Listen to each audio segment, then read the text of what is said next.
Ang sabi nila kung manalong Pangulo si Bongbong Marcos, gagawin niya sa Pilipinas kung anong ginawa niya sa Ilocos Norte. Pero ano nga bang ginawa niya sa Ilocos Norte? Suriin natin ang kanyang panunungkulan doon. Ito ang Marcos Invento Bistado, kung saan tinitibag natin ang mga kwentong gawa-gawa lamang tungkol sa Marcos family. In total, 27 years ng public servant si Ferdinand Bongbong Marcos Jr. Pero ano ba nagawa niya?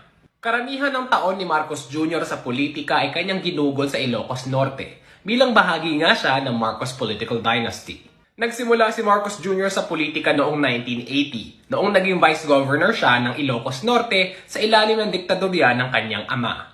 23 years old lang si Bongbong Marcos nito. Kahit na vice governor na siya ng isang probinsya noong panahon na yon, nagawa pa ni Bongbong Marcos na mag-aral sa ibang bansa, sa Wharton School ng University of Pennsylvania sa Amerika. At kahit na nag-google si Marcos Jr. ng oras sa ibang bansa, imbis na maging full-time na vice governor ng Ilocos Norte, hindi pa rin siya nakapagtapos sa Wharton School.